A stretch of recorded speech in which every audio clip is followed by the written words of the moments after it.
Weird finishes, powerful performances, and we learned a few things on this week of college football. Hold on to your seat cheeks. It's the Michael Roach Podcast. All my blessings, all my blessings, all my blessings, all my blessings. I need my blessings every penny. Daily counting every single one, I'm seeing plenty. Level up and watch that beat it turn into a Bentley. See I'm stunning something, all I'm thinking, please don't tell me.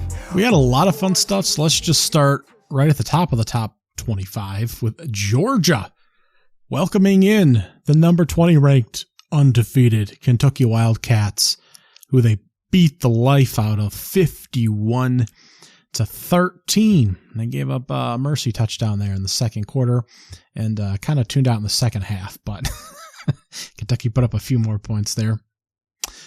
Carson Beck, 28 for 35, 389 yards and 4 touchdowns before the reserve Brock Vandergriff came in and threw a couple balls around. Did all right on the ground as well. 6 yards per carry for Dijon Edwards. Kendall Milton got a touchdown as well. Brock Bowers, 7 grabs for 132 yards and a touchdown as he continues to be the most dangerous weapon at the receiving position, even though he's a tight end for Georgia, of course. His game logs this season: only 1 grab for 3 yards against Ball State, 7 for 54 against South Carolina, 9 for 121 and 2 touchdowns against UAB, 8 for 157 and a touchdown against Auburn, and 7 for 132 and a touchdown against Kentucky. Long balls in each of those, 3, 13, 41, 40, and 49 as he's been needed more in the past few games. The defense had 3 sacks and 4 tackles for loss as they got after Devin Leary. Yeah, Devin O'Leary. There we go. There's an O in there somewhere. A little bit there. Ray Davis, the running back for the Wildcats, was muzzled a bit there. Less than 4 yards per carry. Leary himself was 10 for 26 for 128. Had a couple touchdowns. Less than 5 yards per reception. They just couldn't get much of anything going there. Just not much of this game to enjoy, as there was a busy slate in the evening when this was being played. And unfortunately, we see Kentucky kind of fall apart again here. Seems to be typical of them at this point of year, and just terribly unfortunate. They're still holding on to a second place in the East for the SEC standings here, with Florida, Missouri, 5-1, 101 overall. Of course, losing to LSU. We'll get to that in 1 second. Then we have Tennessee in the mix. Just very sloshy behind Georgia here with Kentucky, Florida, Missouri, and Tennessee in the mix. South Carolina's 1-2 already, and Vanderbilt at 0-3. Got a few other Georgia stats in here. If you're from the South, you probably already know a lot of these things, but I think there's still an interpretation that Georgia is historically a good program, but I think it's underestimated just how good Georgia really is sometimes. So I go back to remind myself every once in a while of how good some of these teams are. So I went back just to the 1997 season, which is not including this one. That's 26 seasons of football. And that's a clear point, because the few years previous to that, that's the beginning of the Jim Donnan tenure, and he had quite some problems getting started, and the Ray Goff era was not very good at the back end of that. Some losing seasons in the mid-90s there. But out of the past, I went 26 seasons. I could have gone a nice quarter century, but out of the past 26 seasons, 16 of them they've won 10-plus games. Or you can do 15 out of 25. That number works as well. For Bama and Oklahoma, comparatively, they have 18 double-digit winning seasons, and Ohio State has 20. I think those are the leaders right there. Also, they've won 8 or more games in 25 of the past 26 seasons. So this has always been a good program. Going back to Sports Reference, who has their inaugural season at least at 1902, that's 120 seasons. For 90 of them, they've had a winning record. And for that, I'm including this year. If they get one more win, they'll have a winning record as well.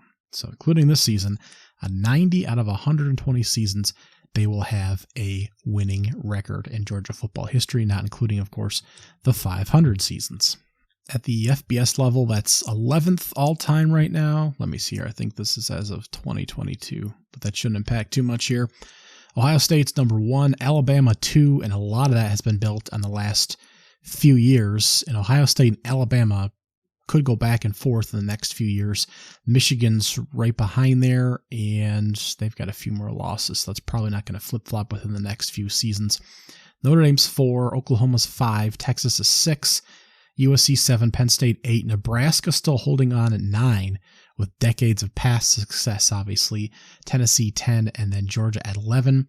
And of course, you start to get some other teams in the mix here, like the powerhouse Wisconsin Whitewater, Yale, Westchester, Harvard, St. John's in Minnesota, Linfield, Mount Union, Wittenberg, Princeton, as you add in other divisions. But they're 11th in the current FBS level as far as total win percentage. And I think that's lost on a national view sometimes, just how good this program is. We think Ohio State, Michigan, Alabama, both because of recent and past history with Bear Bryant, Oklahoma, Texas, USC, Penn State still in the mix, of course. Nebraska, I think Florida State, Miami still come to some people's minds, and Miami's only a couple spots behind. We still think of powerhouses like LSU and Florida, who are further down the list. And I think Georgia's still on people's minds, but I think that sometimes that it kind of gets lost just how prolific they've been. Of course, Mark Richt, for those of us in my age, perhaps those under 40, we of course remember he was there for many years at Georgia. His tenure went from 2001 all the way up to 2015. Of course, Kirby Smart here already in year 8 under his tenure. But Mark Richt was there for a very long time and had quite a bit of success. He had, 9 double-digit winning seasons. And the knock on him was just that he couldn't win a national championship game. And of course, Kirby Smart comes in, took him 5 years, but he was able to finally deliver 6 years, and he was finally able to do that for the Bulldogs. So that was just a tremendous big deal to raise the ceiling on an already powerful program. And I know being in Michigan State country, there's some wherewithal in being a team that's been in the playoffs. Of course, we'll have the expanded playoffs coming in just next year. It'll be big changes to the conference play and how conferences are viewed in general and strength of schedule, especially with the Big Ten dropping some wild schedules. But things will be viewed in a different lens moving forward, and I think we lose track of just how good Georgia has been, and at the same time, just the quarter inch that Kirby Smart's moved them to make them just an all-time college football program. Also, one other note, their bowl game record is insane. All time, they're 63% winning percentage, 37, 21, and 3. And in the past, let's see here, 42 bowl games going back over the same 26-year span, they are 35-7 in bowl games, which is just outrageous. So they always wrap up on a strong note to end the season.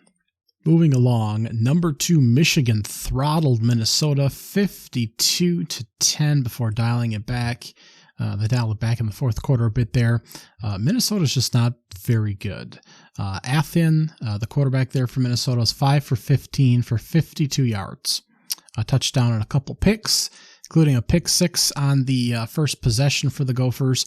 They got the ball moving a bit on their second drive, thanks to the freshman running back, Zach Evans. But things were pretty much shut down from there, just not able to get much going. McCarthy didn't have to do a whole lot in this game either. 14 for 20 for 219 and a touchdown. Ground game got going pretty good in here. Blake Corum, 9 carries, 7.7 yards a pop. Got a couple other guys in the mix here. Donovan Edwards, of course, got a few carries. Mullings had 8 carries for 47 yards as well. That's 5.9 yards per pop. He's a senior on that roster as well. And the defense did fine most of the time once they slowed down the run, from what I saw. Number 3, Texas, and number 12, Oklahoma, and one of the biggest games and one of the biggest finishes on the day. And boy, oh boy, a 34-30 finish. Oklahoma showed something, and that is the fact that they, in year 2 under Brent Venables, are indeed a team to be reckoned with. Now, looking at the Big 12 standings here real quick, Oklahoma is alone at the top at 3-0. West Virginia's 2-0. Texas, Kansas, Iowa State, surprisingly, Texas Tech all 2-1 in the conference standings here, and it's going to be a real hodgepodge in the middle group again to this conference. Presumably, we have a matchup in the Big 12 Conference Championship game because no one's coming close to these two teams. Kansas State took a loss, and Kansas just isn't of the same caliber. West Virginia isn't there. So these two teams, Dillon Gabriel, 23 for 38, 285 yards, 1 touchdown, and his scrambling ability, moving the change, 14 carries for 113 and a touchdown. This was a major sequence of events at the end of this football game. Texas was down at the end of this. The score was, let's see, what was it here? 27-20. Oklahoma was able to grab a lead. They did have the lead at halftime altogether, 20-17, but they did have a lead in the back half of the fourth quarter. Texas was able to put a drive together to tie the game at 27-all with about 6:10 to play. Critical point here, critical decisions with only, the last half of the fourth quarter to go. That's when you start to question, what your quarterback's doing, what your coordinators are doing, and really look at the microscope. Look at them under the microscope. For basketball, you look at the last 5 minutes, the crunch time in NBA and college basketball, the last really 6-7 minutes. You tend to look more at the last 4 because that's the last TV timeout, is the under 4 minute. But even before that, maybe the last 6 minutes of the game, critical decisions, critical possessions, and stuff like that. For college football, I would argue that the entire last half of the fourth quarter, the last eighth of the game, what are you doing? What are you not doing to help put yourself in a position to win the game? Well, Texas scores a touchdown, puts a 5-play, 73-yard drive together in 1:45 with 6:10 left on the clock to tie the game up. They hold Oklahoma to 3 plays for 4 yards in 1:20 and get the ball back. Oklahoma not able to execute there. Get the ball back does Texas. 11 plays, 58 yards, 3 minutes and 32 seconds on a big drive. And Quentin Ewers under pressure a lot. He takes a sack even on this drive, and he's able to still get them down the field in position for a field goal that will presumably win the football game. They go up 30-27 with only 1:17 left to go in the game. Oklahoma gets the ball back. Dillon Gabriel's able to hit passes for 11, 16, and 28 yards to move the ball all the way down to the Texas 20-yard line. They're able to draw a pass interference call to get it all the way down to the 6-yard line. A couple run plays later sets up for a big touchdown pass. Dillon Gabriel's under pressure, and he's able to drop it in the back of the end zone to Nick Anderson for a big touchdown, a shocker. The extra point makes it 34-30. Texas actually gets 3 plays off, I believe, to end the game, and a Hail Mary makes it all the way down to the end of the end zone. It's punched away.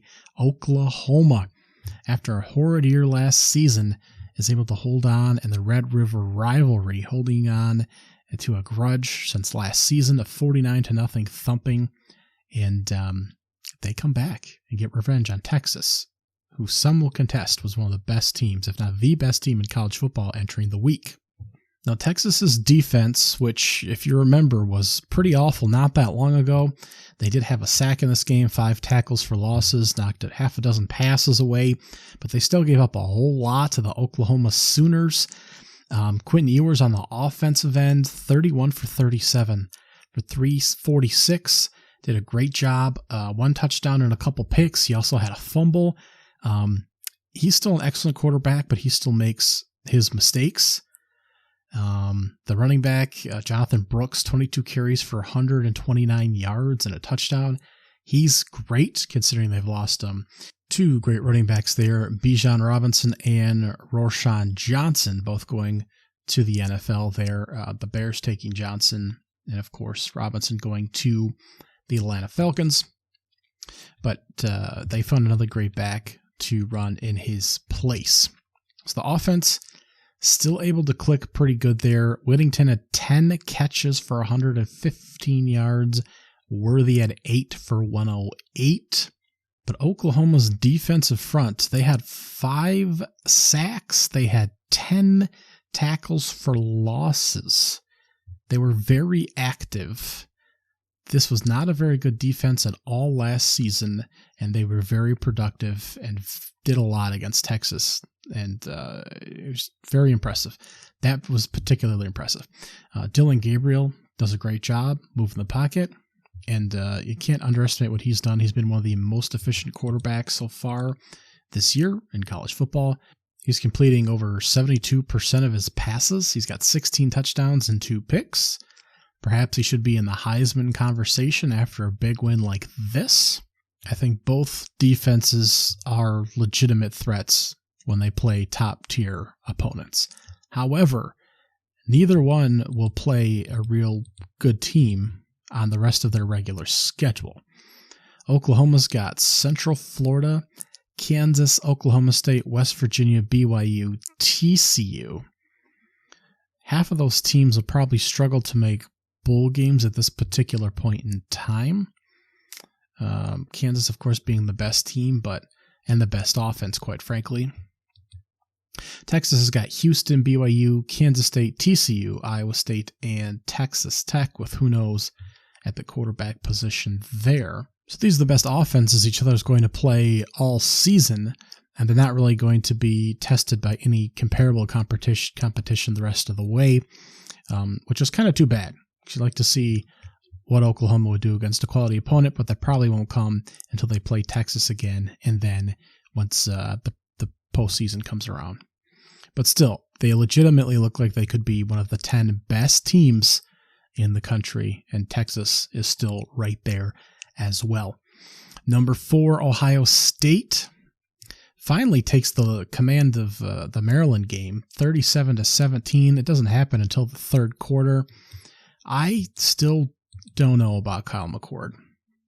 I think that's widely shared consensus for the most part. He did finish 19 for 29 for 320 and a couple touchdowns. He did make a couple big throws in this. Marvin Harrison Jr. and even Julian Fleming close to the goal line. But when you go back and you watch those balls, the one to Fleming, he had to come back for it and fall down. It was a walk-in touchdown, I believe. The one to Marvin Harris was underthrown as well, and behind him, I believe. There was another drive extender. I think he threw it to Marvin Harrison multiple times on one of their first few touchdowns.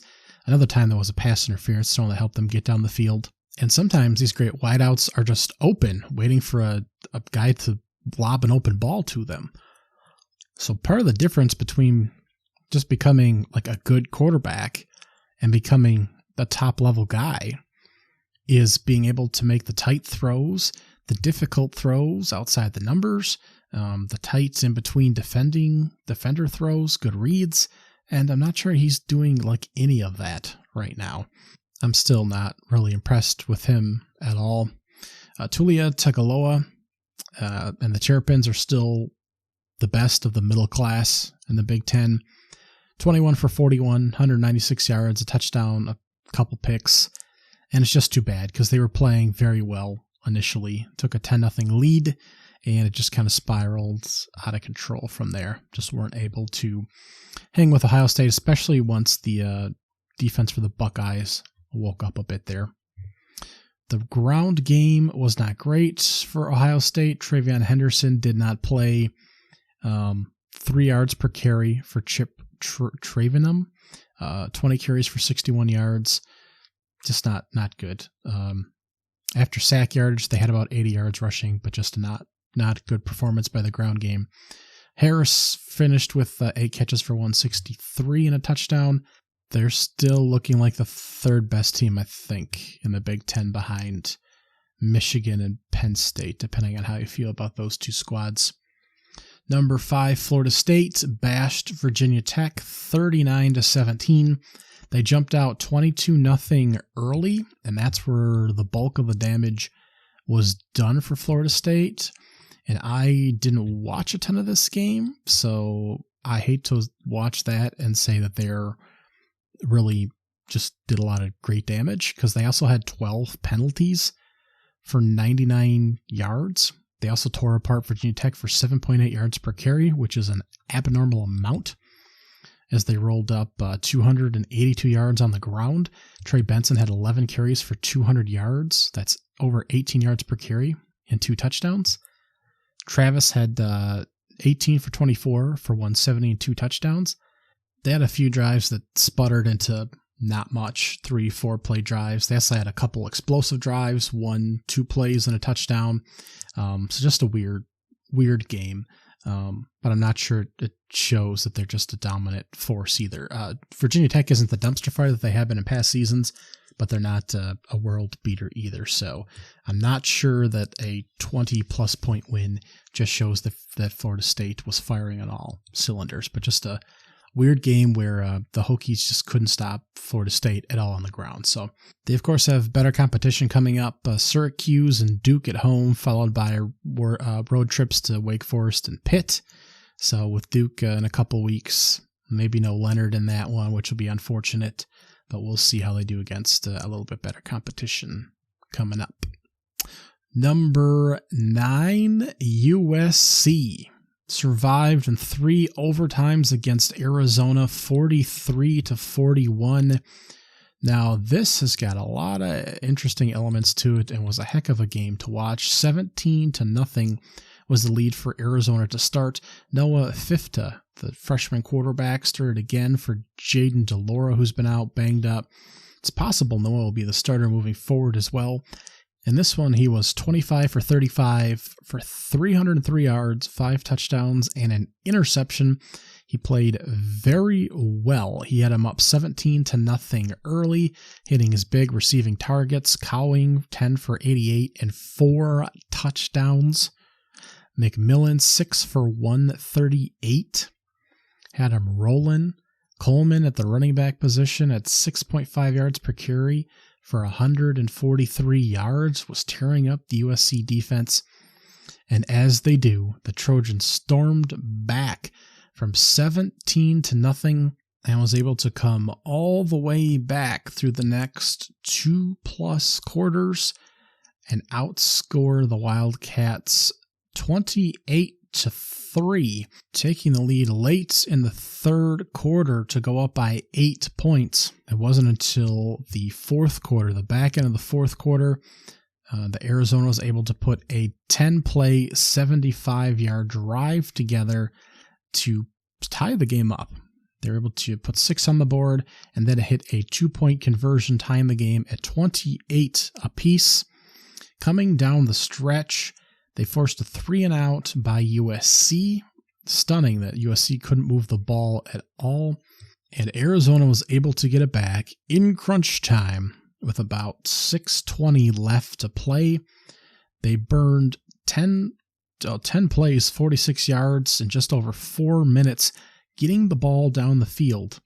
And they missed a 50-yard field goal that kind of got jammed up to potentially take the lead there. Giving USC the ball back with just over 2 minutes to play in a tie game, you know they're going to go down and potentially win the game. That's basically that should be over a 50% win rate if they show the win predictability thing that they do on ESPN. That's ridiculous. So they do. USP charges right down the field. They got all the way down to inside the 5-yard line. And we get the weirdest ending of regulation. One of the weirdest endings of regulation, if there weren't so many on this day, including Oklahoma, Texas, that we've seen in a while from what seems to be a well-run team. So to recap, Arizona goes up big with a backup quarterback who's a freshman. USC, as they do, comes storming all the way back. all the way back and take the lead. Arizona themselves ties it up, including hitting a 2-point conversion, then stops USC from taking the lead, tries to take it themselves on a field goal attempt that misses. USC has just enough time to go all the way down the field and to set up their game-winning field goal. And on 1st and goal, Caleb Williams throws a pass that's very dangerous and could have been picked off, but it's incomplete and stops the clock. On 2nd down, he attempts an option handoff that is fumbled, and he has to fall on the ground and fall on the fumble to prevent it from, falling to the wrong hands there.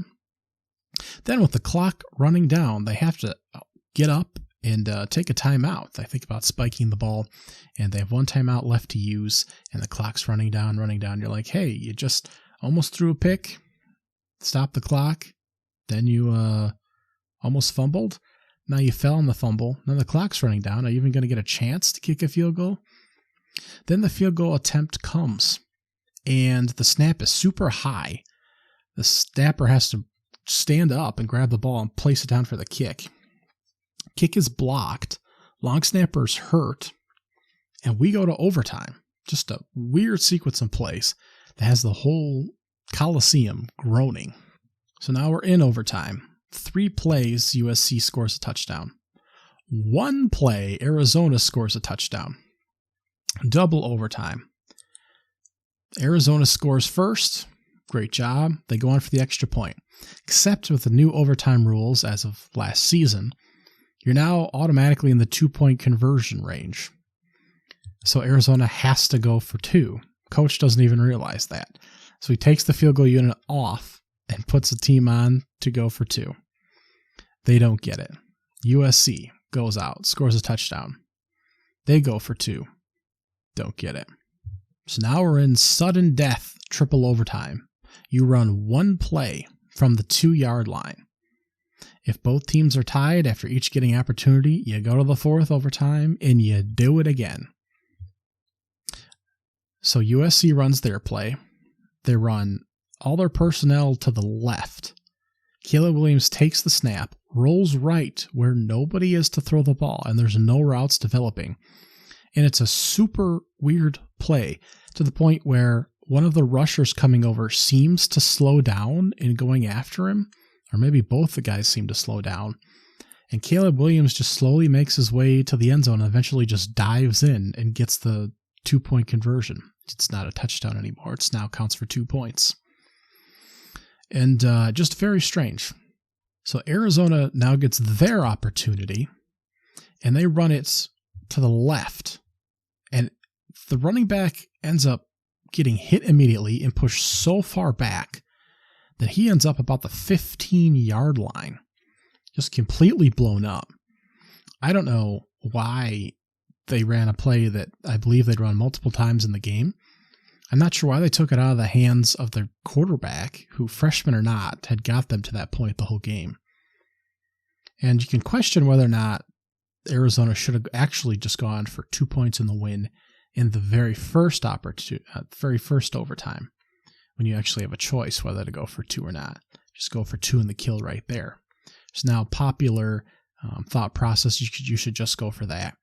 50-50 chance to get it right there if you're playing to your strengths, rather than go multiple overtimes against a better offense. I do not like this new sudden death rule. I don't know that I'm alone in that, but it takes a lot of elements out of the game, most elements out of the game, and I don't like the shootout process. Just 1 play, make it or don't. I don't like that at all. Let them drive. I still like the idea of them driving the field using all the elements of trying to get the ball down the field. So regardless, Arizona falls short. They're now 3-3. Still a good program. May have found a quarterback.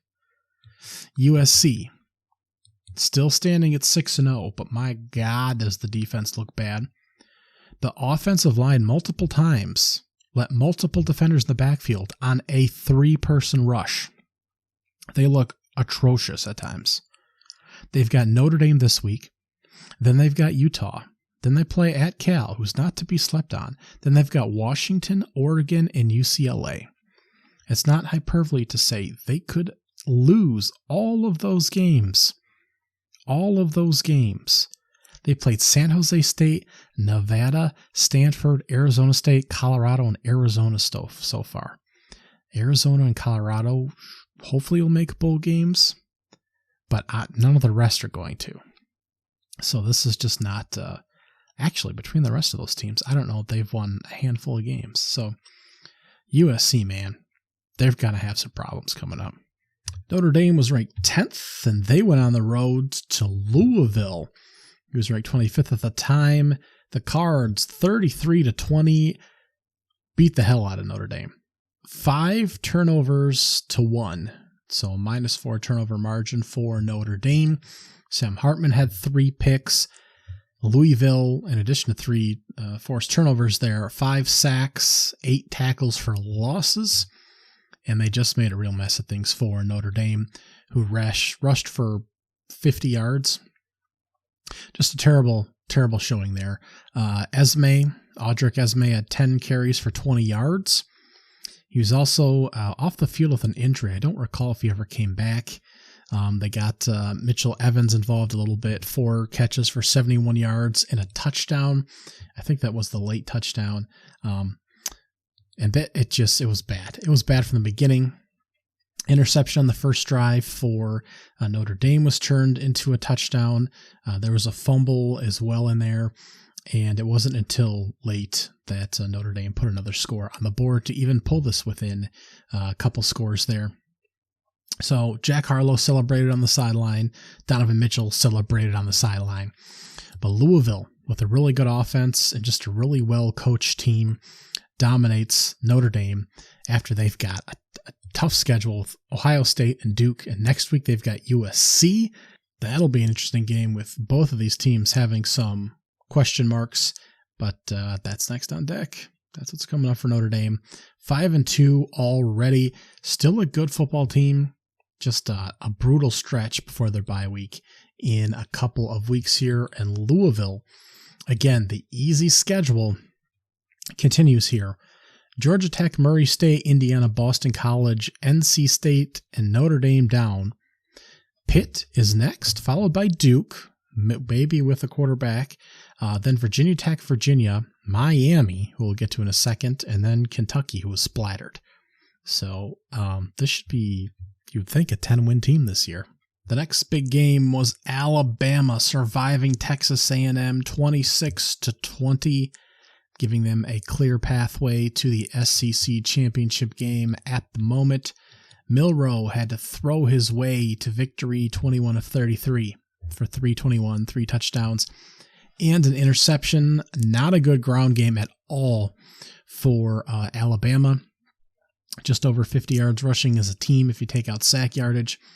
Texas A&M, that big defensive front there, 6 sacks, 8 tackles for loss. But on the flip end, Alabama, 5 sacks, 6 tackles for loss.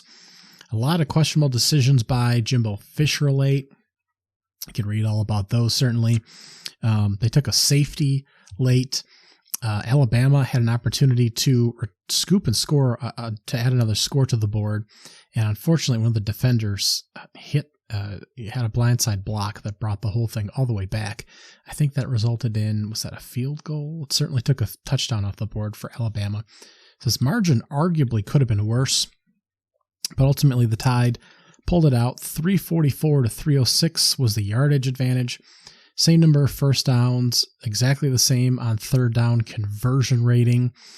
Texas A&M did a little bit better on the ground. 14 penalties, though, for 99 yards for Alabama. I think is that not the second most ever by the Crimson Tide under Nick Saban?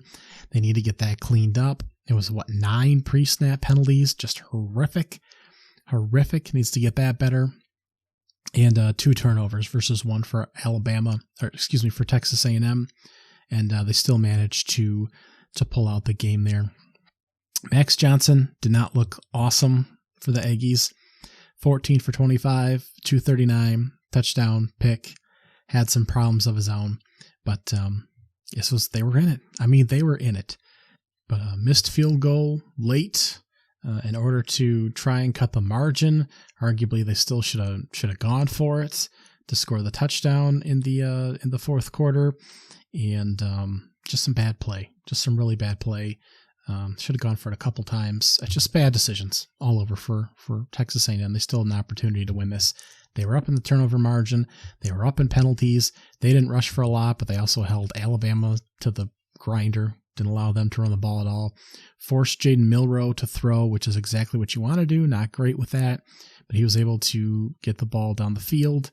Career day for him. And they got the sacks that they wanted, the pressure, but still just came up short. And they had an opportunity, a few of them. So rough. You're going to hear a lot about Jimbo Fisher. Should he be fired? Should he not? The buyout, same old stuff. Realistically, he's not the only coach at a major Power 5 school or major position right now that's getting out-coached or has questions. And I'm not just talking about, assistant turnover and all that kind of thing. Do we have the right guy for the job? Head coach is what I'm talking about. Michigan State is the only area where there's a head coach vacancy at the moment, but perhaps Minnesota starts to question things a little bit. Northwestern is working on an intern coach. Illinois is having some problems right now.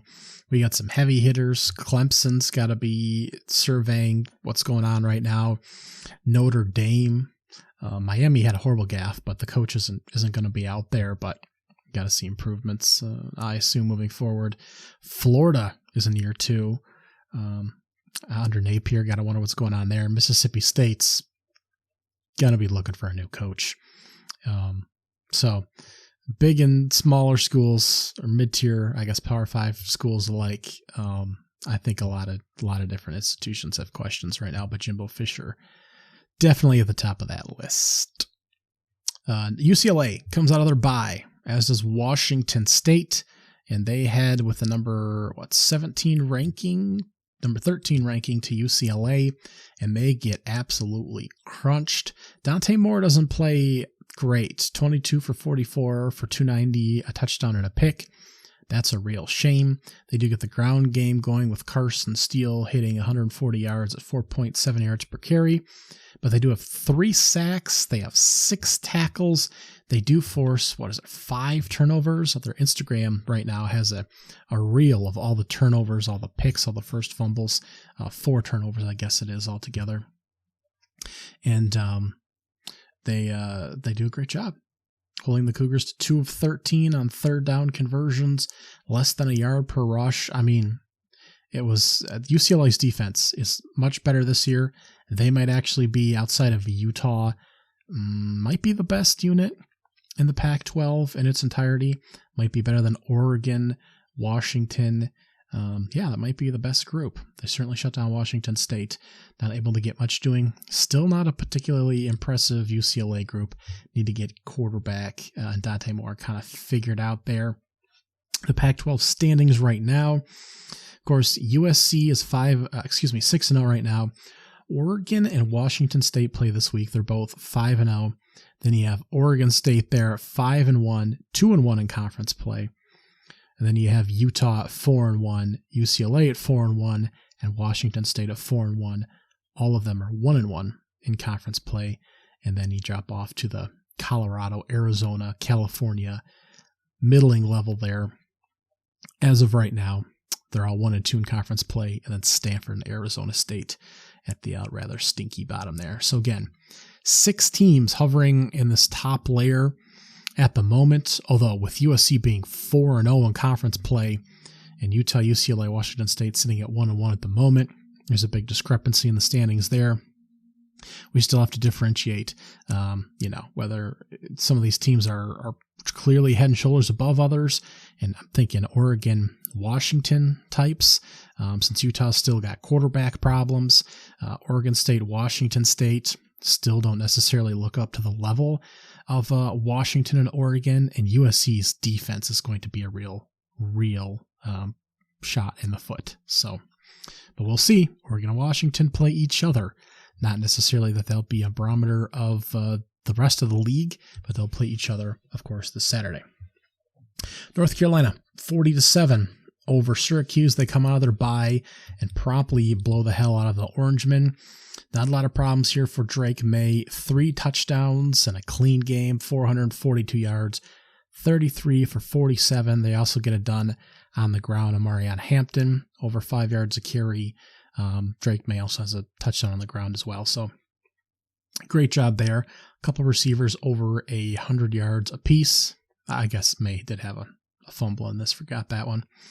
But no problems there for the Orangemen, as a 4-0 start turns into 4-2 overall, 0-2 in conference play, unfortunately for that crew. Just rough to be an Orangeman. And the Tar Heels coming up here, they will get Miami, Virginia, Georgia Tech, Campbell. Then you return to conference play with Duke, Clemson, and NC State. They're going to have a good shot here to be undefeated heading into the last 3 games of the season. Possible 9-0. We'll get to Miami in a moment here. Staying in the Pac-12, or moving back to the Pac-12, Oregon State was ranked 15th. They got involved in a shootout here. 52-40, they won at Cal. Again, this was on the Pac-12 network. I did not get an opportunity to actually watch the game. DJ Uiagalelei, I think this is a career game, 19 for 25, 5 touchdowns, 275 yards. Just lit up the Golden Bears defense there. On the back end, Oregon State couldn't stop anything that Cal was doing. Fernando Mendoza did a great job. 21 for 32 for 207 yards, 2 touchdowns, and a pick. Over 200 yards on the ground is where the real damage was done for the Golden Bears. And it was just a back-and-forth game. Not a lot of defense. Over 50% third down conversion rate for both teams. A few turnovers, not an egregious amount of penalties. And both teams just doing a great job. I mean, it was done through the air for the Beavers, over 10 yards per pass, 4.7 yards per carry. And for Cal, not a great throwing day down the field at least, but over 7 yards per rushing attempt. That I know. I don't know the particulars, but I know that Oregon State's going to look like a middle Pac-12 team if they can't stop California's offense. So, Ole Miss traded blows with LSU last week and calmed down a bit in a 27-20 win over Arkansas, who falls to 2-4. Another team that's struggling a bit over the past couple of years. Difficult schedule, but Arkansas is now 0-3 in conference play. KJ Jefferson, 2 touchdowns, 2 picks, including one late, I believe, that cost them. 25 for 39, 250 yards. Again, had an opportunity. Just a touchdown difference in this one. 196 yards for Ole Miss. Jenkins, 18 carries for 65 yards, wasn't awesome. Ulysses Bentley, the fourth, 7.2 yards per carry on 13 attempts, as he got involved a little bit more in the mix there. He is a senior, so he's been around for a while. The defense did a whole lot here, though. In addition to forcing the turnovers, 5 sacks, 10 tackles for loss. I kind of had this going on my side screen, and I just expected more points out of this game, but they just hopped on the Hogs and took them out. Arkansas also had 10 penalties in addition to the 2 turnovers and all the sack damage. Only 6 yards per passing attempt, a little 1.2 yards per rush, so just over a yard per rush. And Ole Miss didn't have to do a whole lot. Arkansas was able to keep the ball moving, 7 for 16 on third down. I think that's why the total didn't get too crazy. They were able to move the ball a little bit down the field. Again, because our Ole Miss doesn't play a lot of great defense, but Arkansas just not a lot going in the long run. So Ole Miss, technically, still in the race for the west of the SEC. They're 5-1, 2-1 in conference play. That is just behind LSU and Alabama. Okay, Miami. Have we got that time? Well, let's talk Missouri and LSU first. 49-39 was the final. That was 23rd LSU over 21 Missouri, who looked really good early at home. I watched a whole lot of this. I watched most of this until it got out of hand late. LSU outscored the Tigers, well, the other Tigers, 22-7 late to win by 10. Just unfortunate. Jaden Daniels, 15 for 21 for 259, 3 touchdowns, also 130 yards on the ground and a touchdown. Logan Diggs had a 134 on the ground and a touchdown. There's no defense in this game at all. Brady Cook, 30 for 47, 411, 2 touchdowns, 2 picks, and 11 catches, 149 for Luthen Burden. By far and away the best receiving talent for the Tigers there. Cook had some fumbling issues as well in the game, and it just really fell apart. Like, they just weren't able to keep up with LSU. 22 penalties in this game, which is just astounding. 6.4 yards and 5.5 yards per rush. Just a lot of yards, over 1,000 yards. I think we're at 1,060 or something like that. LSU just able to come back here with better offensive weapons and put it out of reach. It's just terribly unfortunate, really. The second half alone, Missouri missed 3 field goals. They had a pick 6, I believe, and had a turnover on downs as well. Just a much worse second half for Missouri. Still a good team there. Still looking to finish probably second behind Georgia. 1-1 so far in conference play. And the schedule coming up, though, not the worst. They have games against Kentucky next. Then they have South Carolina, Georgia, Tennessee, Florida, and Arkansas. Still very winnable. And this can be a team that possibly wins 10 games. That's still on the card for Missouri. Wyoming was also able to get their hands on Fresno State and win that one 24-19 over a ranked Fresno State team. The biggest win for Wyoming since the 90s. Andrew Peasley was 19 for 27. He had 3 touchdowns and 183 yards. Was able to get the ball moving there against Fresno State just enough to win the game. Mikey Keene was 23 for 35. 218 and a touchdown. Not able to get the ground game going for Fresno State, who converted 7 for 15 on third down. There are also 8 penalties for 93 yards and a turnover as well. But again, no ground game there. Wyoming was 6 for 11 on third down. Kept a clean game, only a couple penalties. Very good at that. 3.7 yards per rush was still better. 7.1 yards per pass was better. And they just eventually were able to gain on the Bulldogs there, was the Wyoming Cowboys. Okay, so Oklahoma had a crazy ending there against Texas in the Red River rivalry. We had a wild USC ending against Arizona. We had some other wild stuff. Louisville beating Notre Dame so handedly. Maryland playing a big game against Ohio State. Texas, Alabama being good to the very end. UCLA's dominant defense, I would say, but in a good game against Washington State. A shootout, LSU and Missouri. And Miami and Georgia Tech. What in the holy hell? So first off, this game was 3-0 at the half, and only because Miami kicked a field goal at the end here. But Miami is coming off a bye. Now don't forget, going into that bye, Tyler Van Dyke, who had been benched after last season at one point after horrible performances. He was thought to be an NFL guy. He came back this season, looked good, had a career passing day against Texas A&M, who they shredded 48-33 about a month ago now. Looked really, really good. 5 touchdown passes. They also beat Miami of Ohio, who could win the MAC. That's something. And then they had a couple easy wins in there as well, Temple and Bouthane. Then they went to the bye week, feeling like a really good team, right? Quarterback's looking up. Team's looking up. Defense is really good. Solid team, right? Georgia Tech, on the other hand, does not look so good. And their opener, they let Louisville come back at the half and beat them 39-34. They lost to Ole Miss 48-23. They survived SC State. I shouldn't say survived. They beat a FCS level team. And they managed to beat Wake Forest on the road. And they came home and lost to Bowling Green last week 38-27. Georgia Tech is not a great football team by any stretch. However, They go on the road. They play Miami coming out of a bye. Good Miami team, right? And they give them absolute hell. Tyler Van Dyke looks absolutely lost in space. He has passes. He skipped a pass off the 20-yard pass off the turf at one point. Wasn't touched, bounced it off the grass.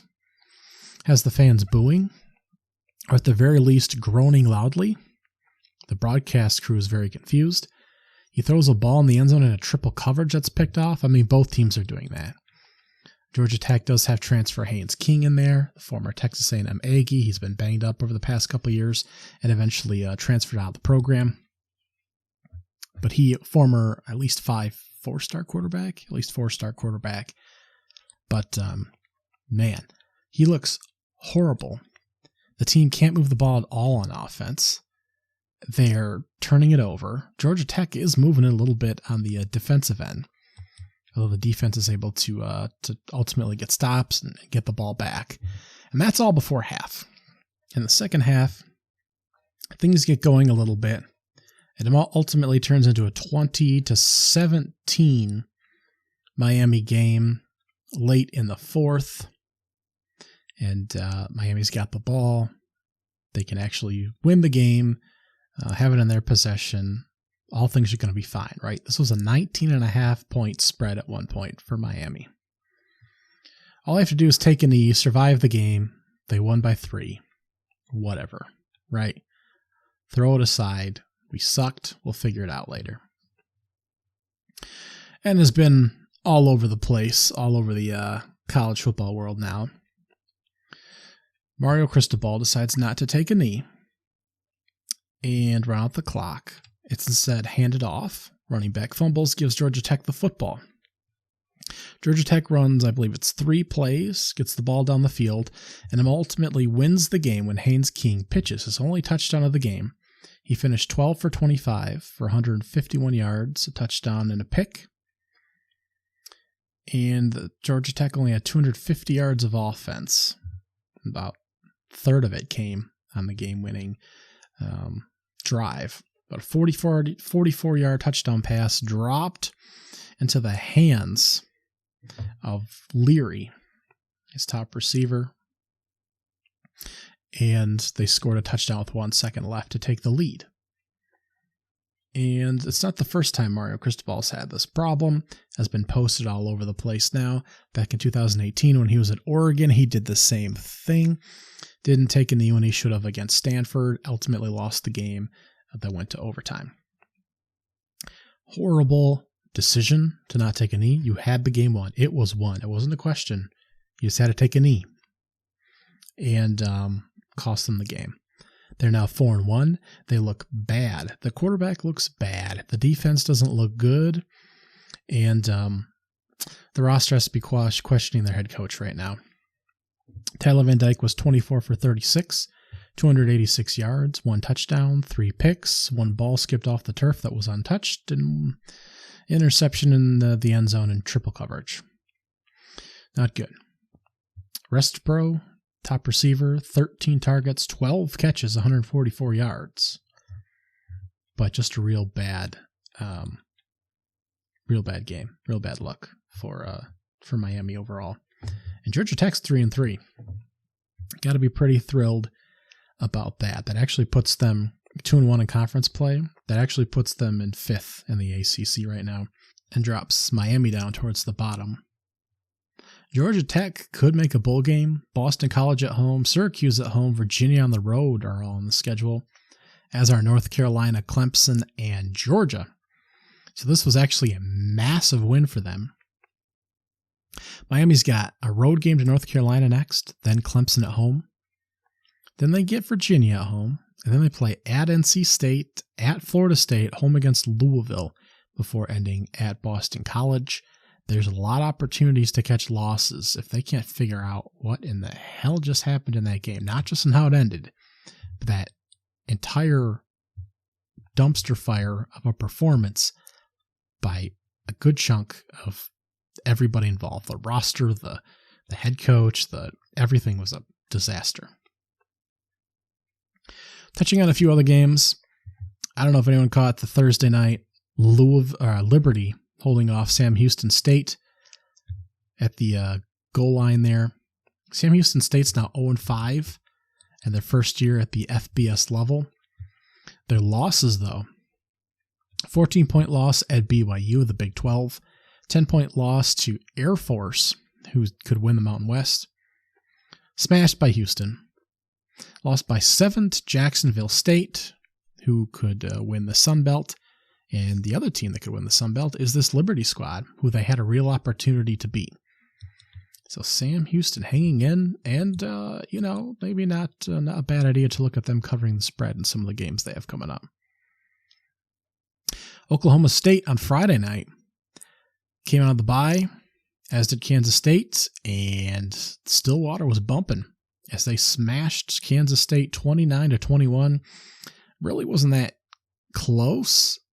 Pick 6 was involved in the mix there. And Oklahoma State was just better. Will Howard completed less than 50% of his passes, less than 5 yards a pass, 3 picks. He ran for 104 yards and a touchdown, but without him, the ground game did have 110 yards, but it was just it was gross. It was ugly. It was real bad. Real bad. Oklahoma State able to force the turnovers, able to get couple sacks in there, a couple tackles for loss. Kansas State defense didn't get a lot of pressure on the quarterback, Alan Bowman, who was new starting the position, I believe, 235 yards. Not a lot of great offense at all, but Oklahoma State able to grab a big win there. They are, 3-2. Both teams are 3-2. Kind of shocking at this point. Nebraska also took down Illinois 20-7 on Friday night. Nebraska was able to put a 14-play drive together to score a touchdown to go up 10-0. Then they surprised with an onside kick and was able to score again. 10 seconds, 2 touchdowns, 17-0. That was in the halfway through the second quarter, and 6 points were scored total in the game after that. Pretty riveting stuff there. That was again on Friday night. Mississippi State ultimately beats Western Michigan 41-28. Just worth noting there because the Broncos did kind of hang with the Bulldogs for a bit there. Not what you want to see if you're Mississippi State, but I think we'll continue to see changes there. Hayden Waldorf, 27 for 35, 3 touchdowns for Western Michigan, and Will Rogers. Again, more runs than passes for the Bulldogs, which is just not what you expect, but Will Rogers puts up 3 touchdowns, only 189 yards. He's probably wishing that he transferred a long time ago, but Wisconsin beats Rutgers 24-13. 4-1 is Wisconsin on the year. 4-2 is Rutgers right now. Mordecai, 145 yards and a touchdown on 17 for 31 passing. Not very impressive. Over 200 yards on the ground for the ground game of Wisconsin. Defense wasn't doing a whole lot, but did enough to prevent Rutgers from being able to move the football, shut down the ground game, which is something, and just a whole lot of blah in this one. Unfortunately, you'd expect to see more from Wisconsin offensively, possibly Rutgers doing something. At least they're 4-2. I guess that's a step in the right direction. Marshall also hung with NC State. 48-41 was the final there. The Wolfpack was back to MJ Morris, the backup quarterback. Again, 4 touchdowns, 3 picks. Not an awesome day throwing altogether. Defense had 6 sacks, 8 tackles for losses, but still allowed the Thundering Herd to put up some yardage. Did a decent job holding them to 5-18 on third down. 6.8 yards a pass, 2.7 per rush, but still 41 yards altogether off those turnovers. 3 for 12 on third down were the Wolfpack. Just what the hell? Just can't get a quarterback in there. And I don't know. Just find ways to beat yourself. NC State, why don't you? To not be this close, even though Marshall is a solid football team there. Northwestern 23-20 over Howard. Tries their best to lose there. Just can't quite do it, though. Iowa 20-14 over Purdue. They are now 5-1 with their backup quarterback, Deacon Hill, which is an awesome name. And he went a whopping 6 for 21 for 110 yards, a touchdown, and a pick, and a fumble. Didn't lose it, but he had a fumble. 6 sacks, 12 tackles for loss, and Iowa was able to win the ball game. Kansas did move to 5-1 while punching out UCF. They dropped to 3-3 and 0-3 in conference play. Juggling quarterbacks through the injuries that they've had there. But Jason Bean also in for Kansas, to be fair. Jane Daniels was out again. Bean only had to go 8 for 12 for 91 yards and a pick. Almost 500 yards almost 400 yards, 399 yards, and 5 touchdowns on over 50 carries. That's where the 5s come in for Kansas. Everybody got involved pretty much. Dylan McDuffie, Daniel Hishon Jr., Devin Neal, the stud that we know. 2 guys over 130 yards. And they just ran over UCF, which is having problems in that particular area. Quarterback problems as well. 4 sacks, 6 tackles for losses, and Kansas State looks like the Maryland of the Big 12. They might be the best of the middle, beat all the middle and bad teams, but not be able to hang with the top layer, which right now is really only looking like Oklahoma and Texas. So you kind of think Kansas might roll up some wins here. Now they play at Oklahoma State next week. We'll see. Mike Gundy on deck. Then they play Oklahoma. Then they play at Iowa State. And they play home against Texas Tech, home against Kansas State, at Cincinnati. Are some of those teams going to make up the middle layer? Kansas State, Texas Tech, maybe Iowa State, maybe Oklahoma State. Is Kansas going to beat some of those teams? We'll see. I think they can. I think they're a very good ball club. Oh, Colorado, 27-24. Who could forget that? Needing a late field goal, a couple of big throws by Sanders to set up a game-winning field goal. Coming out of a bye was Arizona State. They moved to 1-5. Buffaloes are 4-2. Sanders has 1 touchdown, 5.7 yards per passing attempt, 239 yards, 26 for 42. Still can't run the football. 335 yards by Trenton Bourguet for Arizona State, as they've got everybody hurt over there. But my goodness, the only difference here really was Shedeur Sanders at some of the talent they have at the receiver positions for Colorado. Otherwise, these teams really aren't that different. Iowa State moves to 3-3 and pushes TCU to 3-3. 27-14 was the difference there. I didn't get a lot of opportunity to watch this game, even though I had it on. But TCU is not good. Multiple quarterbacks in this one. Can't move the football. Amani Bailey, 21 carries for 152, is good at running the ball, but they can't pass. The defense isn't very good. And Rocco back to the quarterback for Iowa State. Didn't put up great numbers, but they pulled 4 turnovers off of the TCU Horned Frogs. And despite the fact that they only converted 33% of third downs, while TCU converted 50%, you obviously can't do that on the road. So, big win for them there. Boise State 35-27. They're 2-0 in Mountain West play. They survive San Jose State that falls to 1-5. So Boise State slowly moving on up, I guess. Still not looking like a great team. Fresno State and Hawaii look like the 2. And Air Force is in the Mountain West. I guess we got a few more contenders than we thought in there. But perhaps Boise State can stay in the mix. Still interesting there in the Mountain West. Utah State 44-24 over Colorado State as well. The other one, Texas Tech moves to 3-3. They thump Baylor 39-14. Baylor, another team, it's got some head coaching questions to call into play here. Blake Shapen, second game back from his injury, I believe, 22 for 38, 324, and a pick for the Baylor Bears. Can't do anything on the ground, really. Defense doesn't look very good. And Texas Tech with a Brehen Morton, 19 for 26, 180, 3 touchdowns and a pick. Defense looks good, 6 sacks and 11 tackles for losses. Not a lot of penalties in this one. And 10 for 18 is Texas Tech converting on third down, while 4 for 15 for Baylor. Now, as we recall, Texas Tech here, their schedule, they lost to that good Wyoming team by a couple on the road. They lost by 8 at home to Oregon, and they lost at West Virginia by 7. 3 teams that actually look real good right now. Oregon, we knew. West Virginia looks pretty competent. And Wyoming looks pretty good too.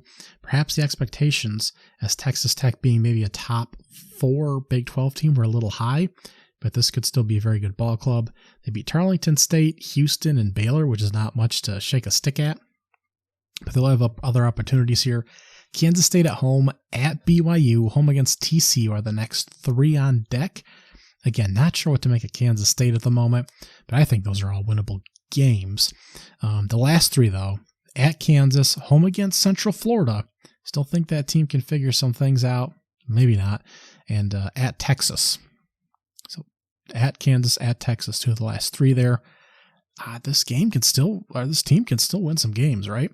Even with Tyler Shaw out at quarterback, but he's missed most games the past 3 years. So I don't know. Can't quite give up on the Red Raiders yet, but there were some high expectations put on them in the preseason. So, talking about our new top 25, and again, there's not a ton of movement at the top, with a lot of teams ultimately doing, air quotes, what they're supposed to do. Georgia's 1, Michigan's 2, Ohio State's 3, Florida State's 4, Oklahoma's 5, so they shot up while Texas shooting down. Now, Penn State's 6, Washington's 7, Oregon's 8, Texas is 9, dropping spots, and USC is 10 to round out the top 10. A couple of those teams moved a spot or 2 due to the movement, but really it was more or less Oklahoma shooting up, Texas shooting down. USC also dropped a spot, but not other than the flip-flop due to the Red River rivalry. Not too much movement there. Alabama stayed the same at 11. North Carolina is 12. Ole Miss is 13. Louisville shot up. They're 14. Oregon State's 15. They stayed the same. Utah is 16. Duke is 17. I'm going to stop there at the moment. Again, a couple teams moving up a couple spots. Oregon State stayed the same, but due to Notre Dame falling down, and Washington State losing and falling down, there was some movement to move up, but not a lot of teams moving because of other reasons. So at the top half again, flip-flopping to Texas, Oklahoma, and then Louisville jumping up big, and jumping into the rating at number 18 then is UCLA because of the win over Washington State, who falls just below them at 19. They fell 6 spots. Then we have Tennessee at 20, moving up a few slots. Notre Dame, who fell down, they're at 21. LSU's at 22. Kansas is in at 23. And then a couple more droppers. Kentucky at 25 and Miami. Kentucky at 24 and Miami at 25. So we have our droppers. Texas, who's down to 9. Washington State, who's down to 19. Notre Dame, who's down to 21. Kentucky, who's down to 24. Miami, who's down to 25. All taking losses, and that created a bit of movement for the rest of the teams. Louisville moving up to 14. Oklahoma State moving up to 5. Those are the big movers. Everyone else moved 1 spot, 2 spot, 3 spot, or not at all. And then UCLA at 18 jumping in. Kansas at 23 jumping in.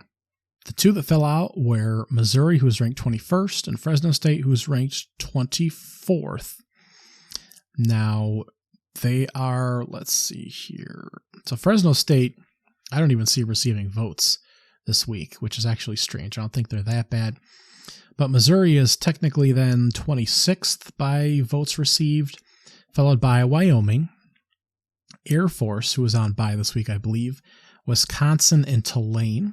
So that would technically be your top 30 this week, followed by West Virginia, Clemson, Maryland, Iowa, James Madison, and Texas A&M. Those are the other teams receiving votes.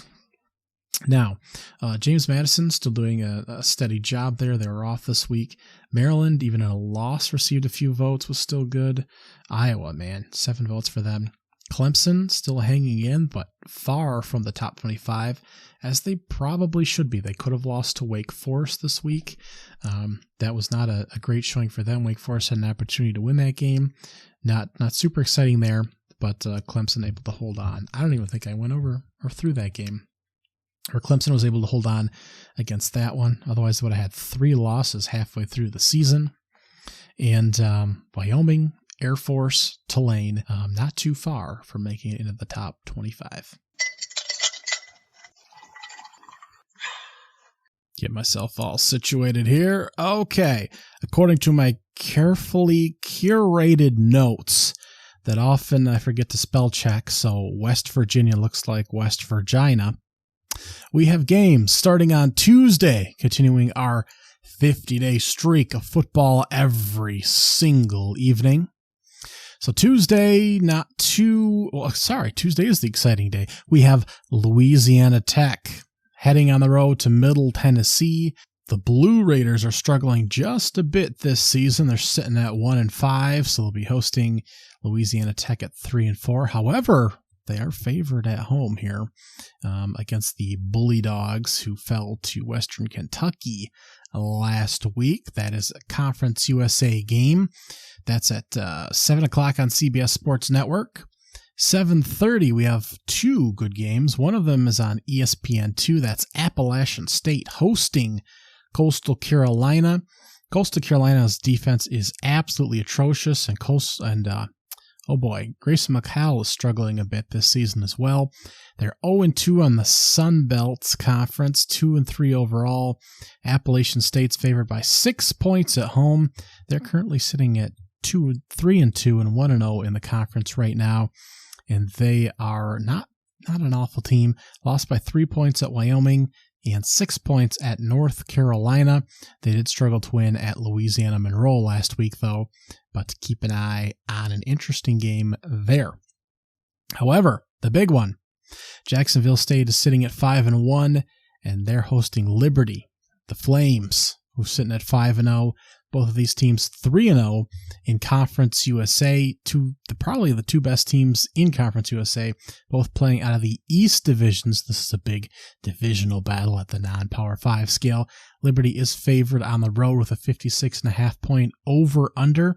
These are 2 top 12 rushing offenses as well. So this could be an interesting firefight here on Tuesday evening. Liberty and Jacksonville State, the highlight on that slate. Wednesday is not quite as appetizing. Florida International, now 3-3 overall, winless in conference play, Conference USA, hosting a 1-5 UTEP team that had greater expectations entering the season, but they're not doing so hot. That's on ESPN2. 9 o'clock, we'll have New Mexico State at 3-3 hosting Sam Houston State at 0-5 on the CBS Sports Network. Sam Houston State, man, nearly beat Liberty last week. Goal line stand by the Flames prevented them from scoring. They fell by 5 points on the road there. They lost to Jacksonville State by 7. They lost to Air Force by 10, BYU by 14. I think I've said this almost every week when they nearly beat a good team. But still, they're winless at the FBS level. Thursday, we pick up just a touch. We have 2 games, a 7 o'clock FS1. Houston is 2-3. They're hosting a surprising West Virginia team who's 4-1, 2-0 in the Big 12, coming off a bye. They're favored almost by a field goal on the road. Some points expected here. West Virginia, not a particularly impressive team overall. I believe they've been playing with a backup quarterback for part of the season. They lost their opener at Penn State, to be expected, then beat Duquesne. Pitt pulled a big win over Texas Tech at the time by a touchdown, and then proceeded to win at TCU by a field goal. None of these wins look super impressive right now, particularly with TCU melting down several times already this season, and Texas Tech struggling to get back to 500. They're not quite there yet. But West Virginia, a shocking team, not projected to make a bowl game, not projected to keep their coach around coming into the season, but record-wise, one of the best teams in the Big 12 right now. Offense isn't anything special. It's downright bad. but they do go for it on fourth down, which keeps things interesting. They're 9 for 18 on the season on fourth down, which is 9 for 18 in 5 games. So they're not afraid to take shots in that aspect. They're only converting 32% on third down, averaging 26 points per game. Their quarterback is completing far less than 60% of his passes, but is the second leading rusher on the team, Garrett Green. But they're able to do enough to win, and the defense is feisty. So West Virginia heading on the road to try and move to 5-1. They simply have to avoid an upset at this point by beating Houston, who has wins over Sam Houston State, who we just talked about a minute ago, UTSA in its opener by a field goal, and losses to TCU, Texas Tech, and Rice on the road. But West Virginia, big game there on Thursday night. The other one, ESPN, 7:30, 1-4 East Carolina having a tough season after back-to-back bowl years the past 2 seasons. That was the first time in a decade they'd done that, but they're looking not so hot now.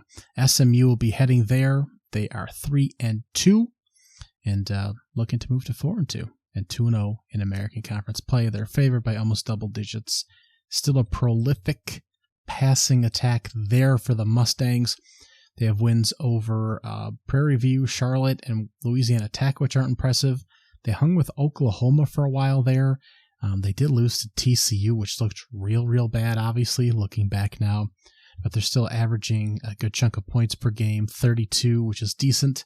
And they're putting up over 430 yards per game. So at least a decent squad out of the American Conference there. Moving on into Friday. We've had some interesting Fridays, thankfully. And this one's got some interesting squads on the ballot, starting out with a real American fist fight. 7 o'clock on ESPN, we'll have Memphis and Tulane going at it. Memphis is the host at Simmons Bank Liberty Stadium. The Tigers are 4-1. Tulane's 4-1. They're both 1-0 in the American Conference. Tulane was the favorite coming in. UTSA was thought to have a chance to win the conference as well. Frank Harris, I think, came back last week. Was his first time after several games out, and they've just had all kinds of problems there. The Roadrunners have. Perhaps they're getting back on track now. But Memphis has had a good start to the season. Decent passing offense, one of the better passing defenses in the country as well.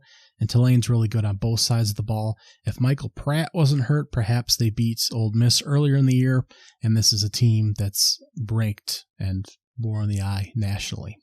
But they have a chance to get there if they get a win on Friday night. They're 3.5-point favorites. Again, Tulane, the Green Wave, they were good last season.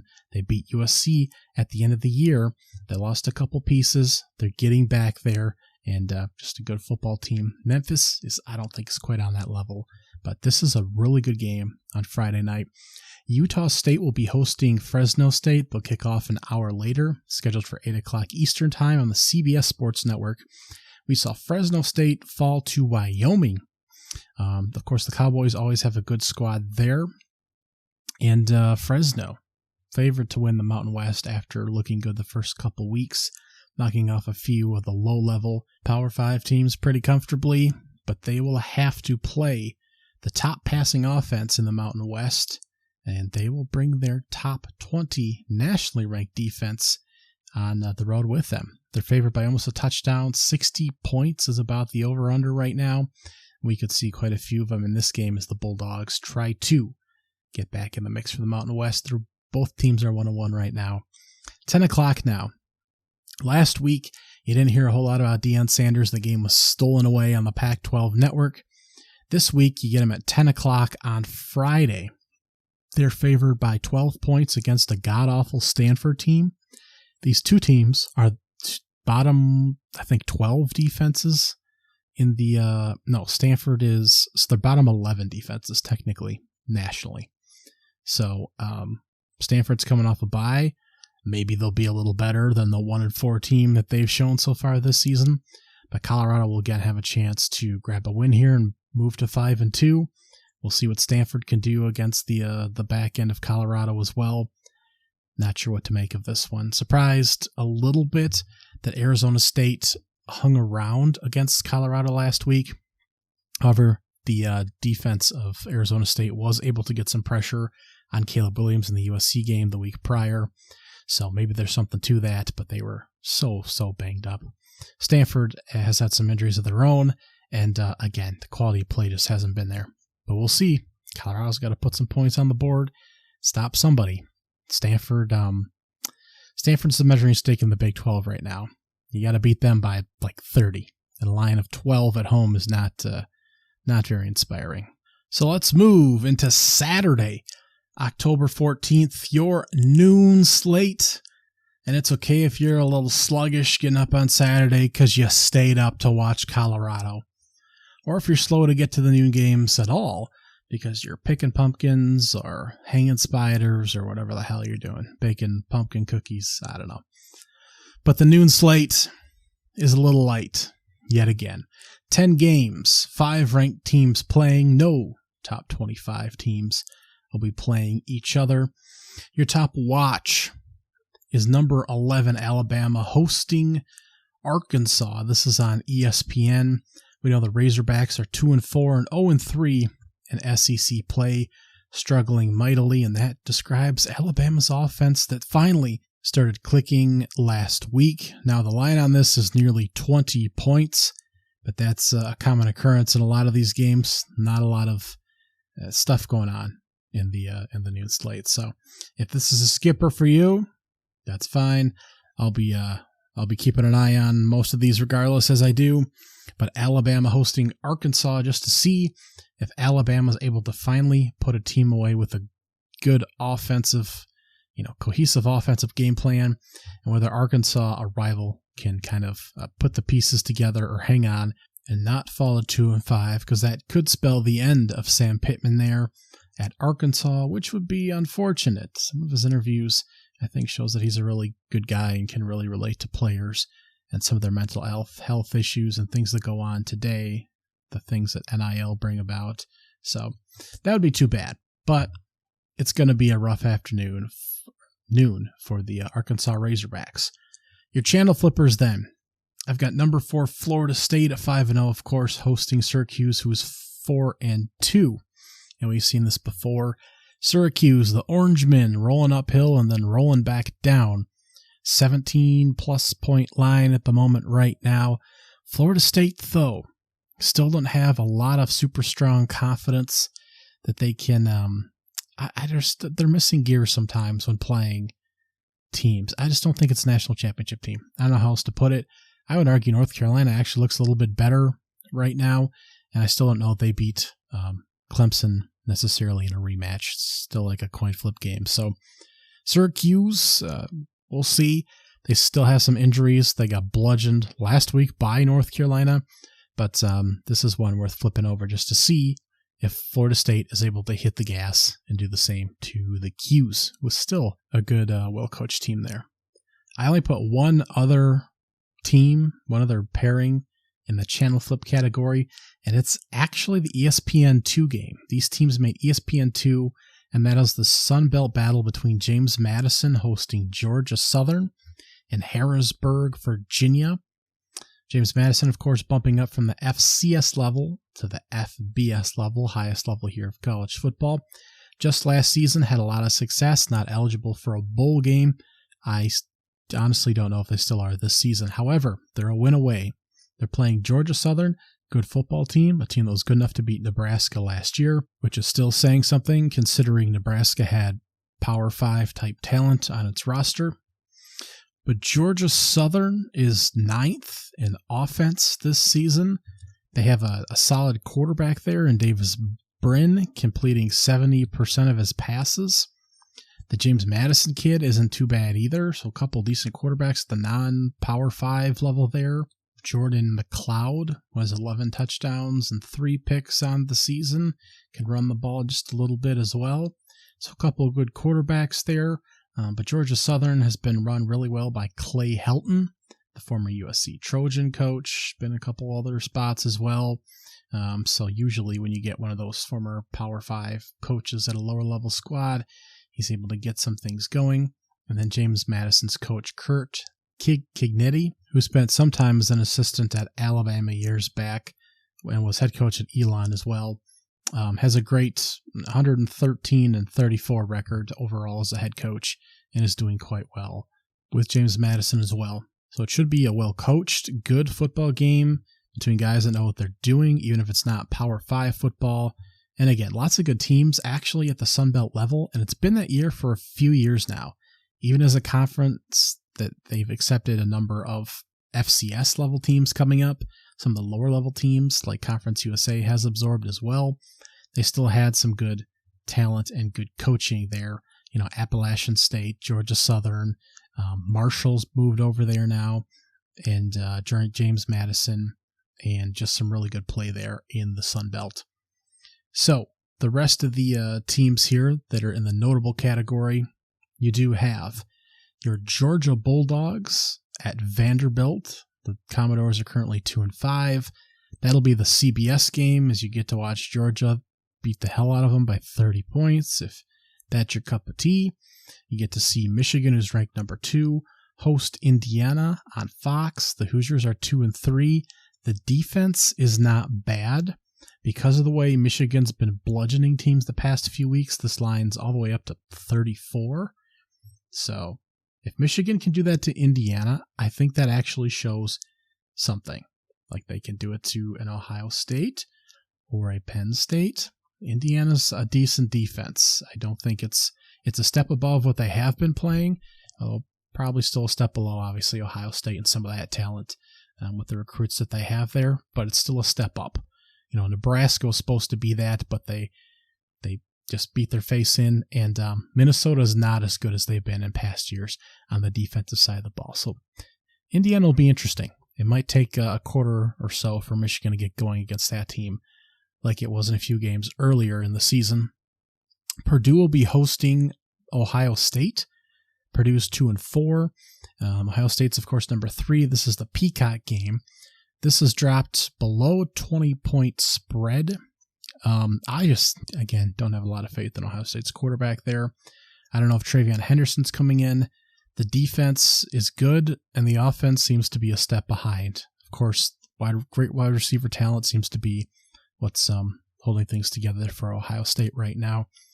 And there is Cincinnati at 2-3 hosting Iowa State at 3-3 on FS1. Cincinnati's favored at home in this, but Iowa State, they beat Oklahoma State, who looks like they have a little life in them. They beat TCU last week.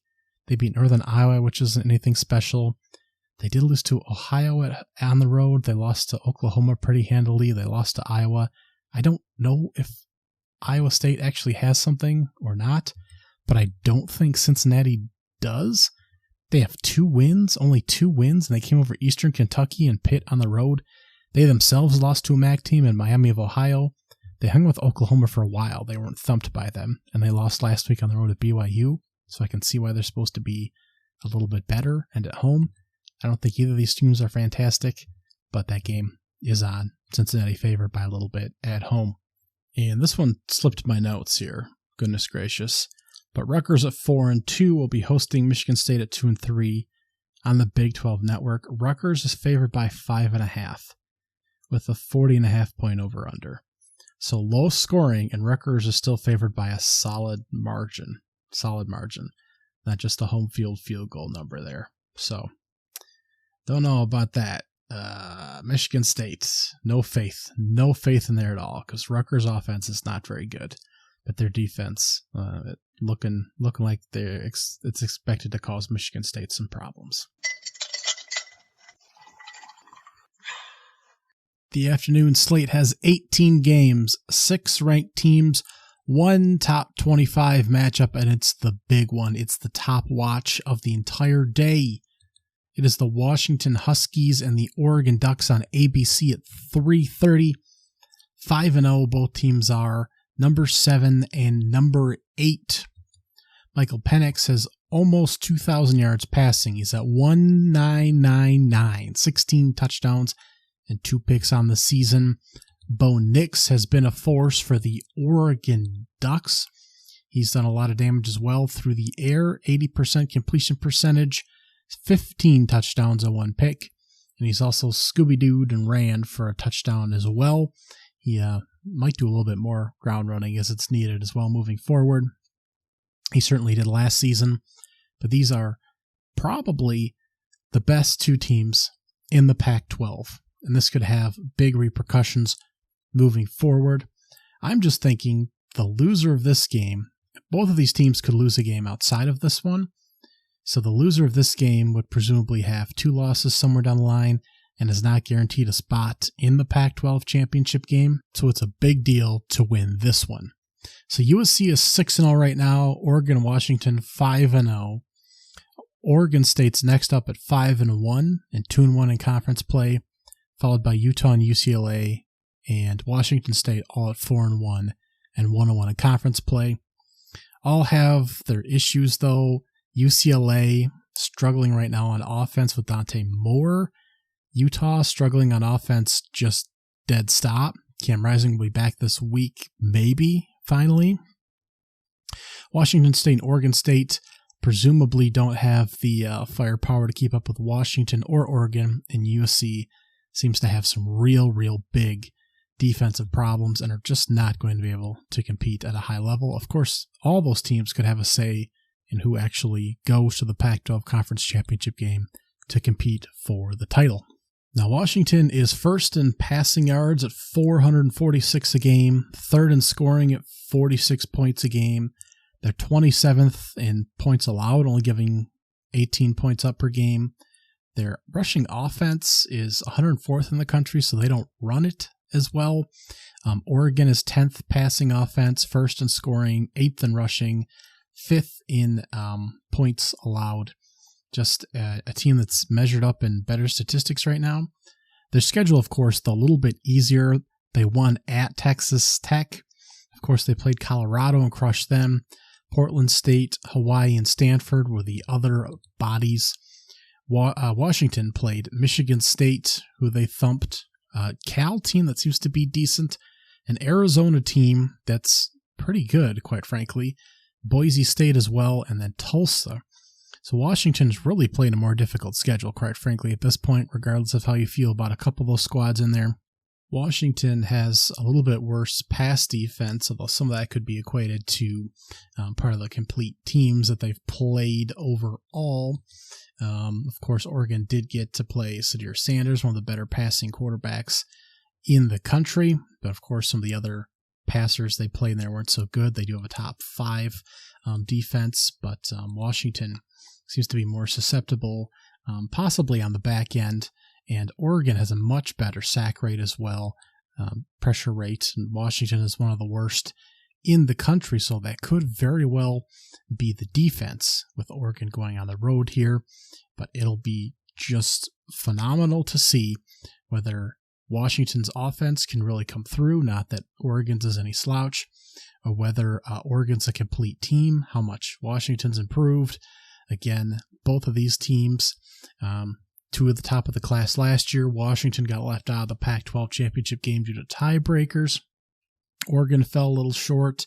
Bo Nix was a little banged up towards the back end of the year, but defense was lacking on a lot of these Pac-12 teams this year, and these seem to be 2 of the more improved teams with great quarterbacks. And this is going to be a great, just a phenomenal game. Could be one of the best games of the year, one of the most important games of the year if the Pac-12 does get a team into the playoff.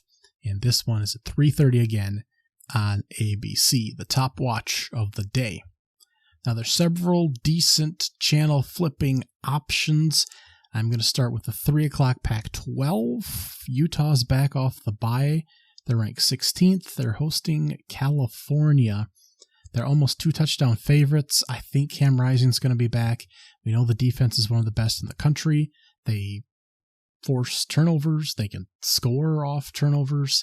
They get after the quarterback. They're just a really good football team. On the defensive side of the football, the offense has been horrific. Both quarterbacks were banged up. Both backup quarterbacks, the number 3, number 4 quarterback, I should say, were kind of banged up coming off the Oregon State game 2 weeks ago. So it really depends on what the offense can do, or if the defense can hold Cal to like 13 points, and the offense can score more than that sometimes. Cal, on the other hand, put up 40 in a loss to Oregon State. They put up 32 in a loss to Washington. They also beat Idaho close, who's not very good. Arizona State close, who's not very good. Lost to Auburn close. They put up 58 on North Texas. Kind of an up and down team here, but capable of explosive plays, certainly. Quarterback play isn't particularly awesome. They do a good job on the ground in general. They have several backs that can scamper along there, and the defense has been blown up several times over.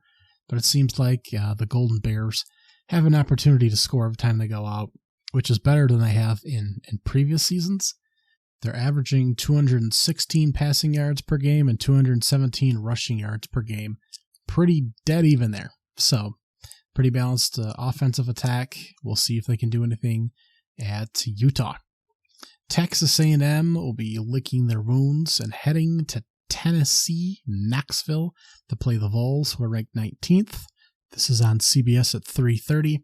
Tennessee favored by just over a field goal right now in a 56-point game, a lot of points. Tennessee's defense has been pretty good this year. Again, running the ball, keeping it out of Joe Milton's hands. Don't trust him to do a whole lot. They scrapped South Carolina last time out, 41-20. Put up 41 on UTSA. They did lose to Florida. They struggled by Austin Peay in their week 2 matchup, and they did put points on Virginia. But this is a team that'll be looking to put more pressure on Max Johnson after he received quite a bit last week from Alabama, and really just trying to disrupt Texas A&M and what they're doing on offense there. They will also have to face a great defensive front in Texas A&M themselves. Will Joe Milton be able to survive that? Will they take loss number 2, the Vols, and kind of fall out of that East race? That remains to be seen. Again, pretty good SEC football, I think. A lot of teams kind of struggling, but that doesn't mean that a lot of points in an LSU game or kind of figuring out the chess match here in Texas A&M and Tennessee won't be a solid game here. I also have the FS1 3:30 game, Oklahoma State, who's now 3-2, hosting Kansas, who's 5-1 and ranked 23rd now. Kansas is favored by 3.5 on the road with a massive 57-point over-under. I don't know if Daniels will be back under center for the Jayhawks or not. Jason Bean hasn't looked good for the past 2 weeks, and they had to run for almost 400 yards in a blowout win over Central Florida. I don't think that'll be the same thing that Oklahoma State will be allowing. They didn't allow that against Kansas State last week. So this could be an interesting game. Will Oklahoma State pull another upset here with no Jane Daniels on the scene? That's entirely possible. So it'll be interesting to see here if Jane Daniels is in creating a good contest or not. Other notable games in the afternoon slate. The Nittany Lions are back off their bye, and they're playing a powerhouse in Massachusetts. That's the 3:30 Big Ten Network game. That's a 40-plus point over-under on that one. So, Maryland will be hosting Illinois.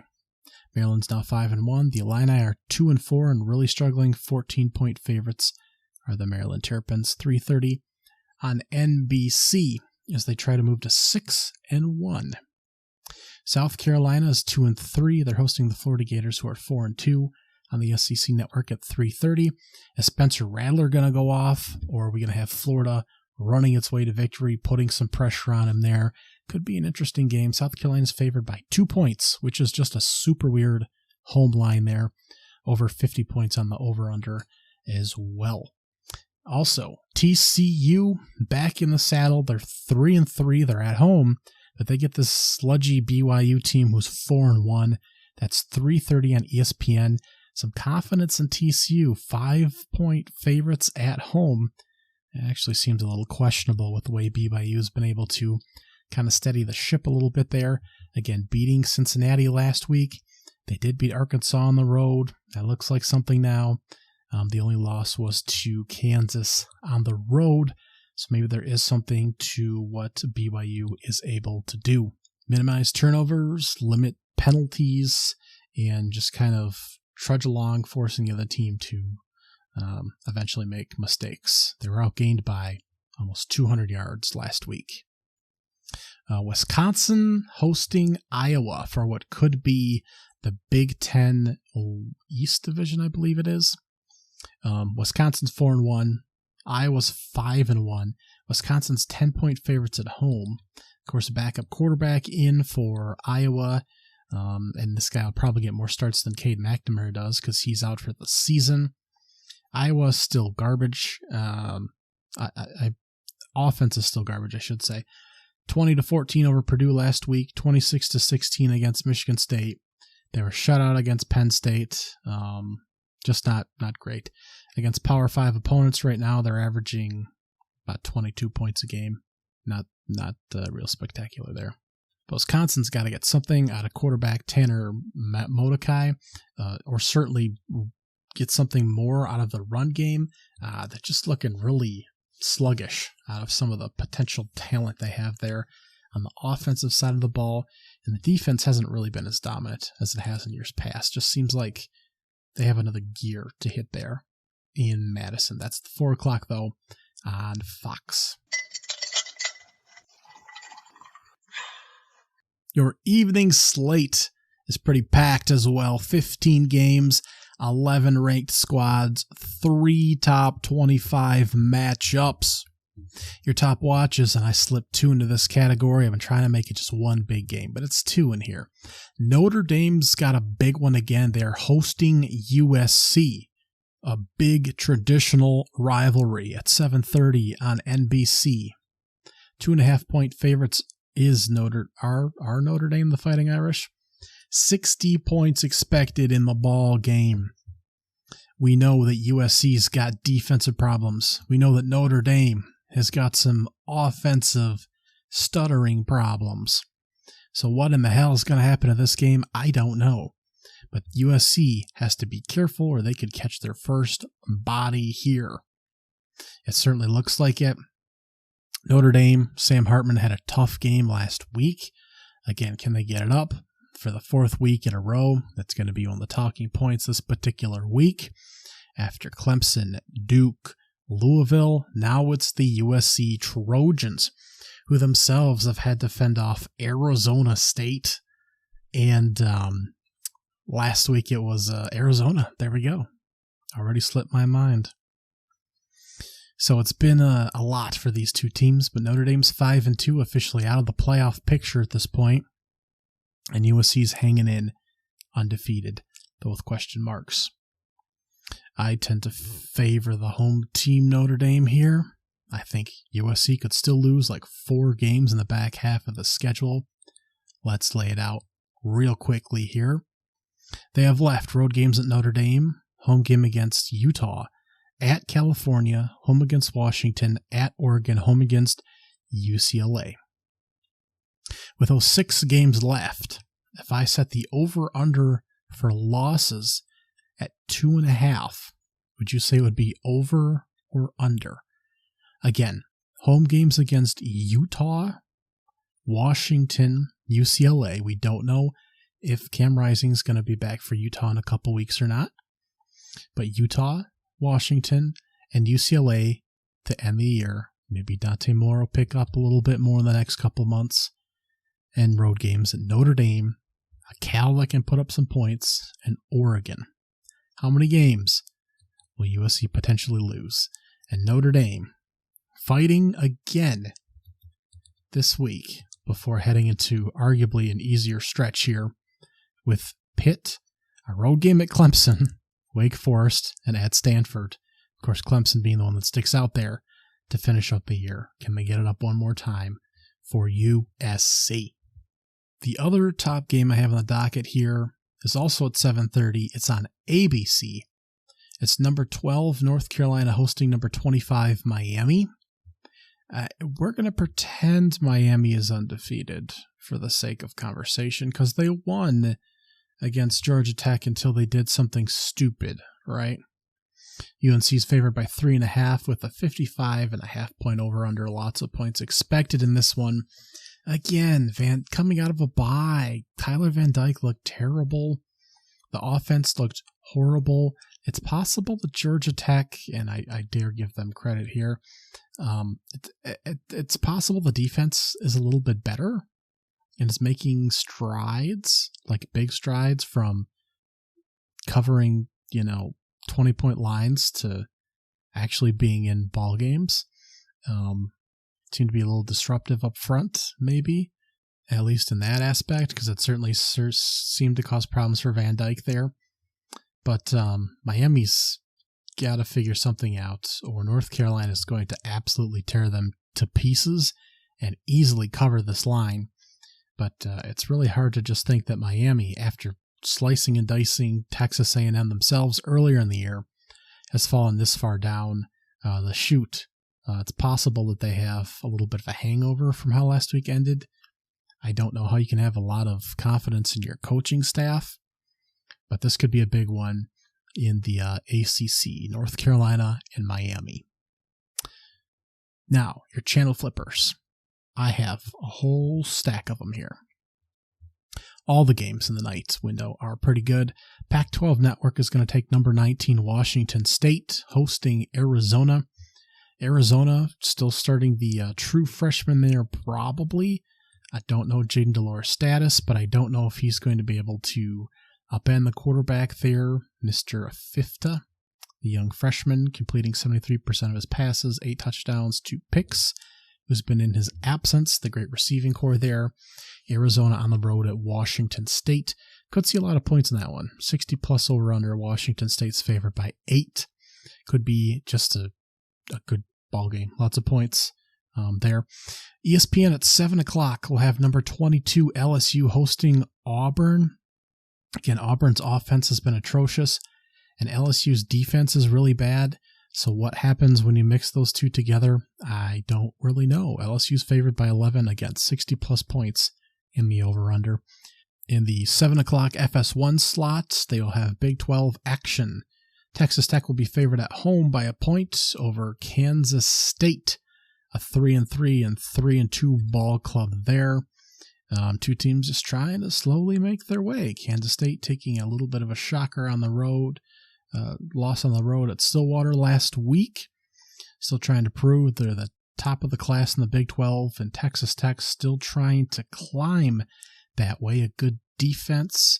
I think Kansas State's offense is a little bit better than their defense, and I think Texas Tech's defense is a little bit better than their offense. So could be a really good one there as well.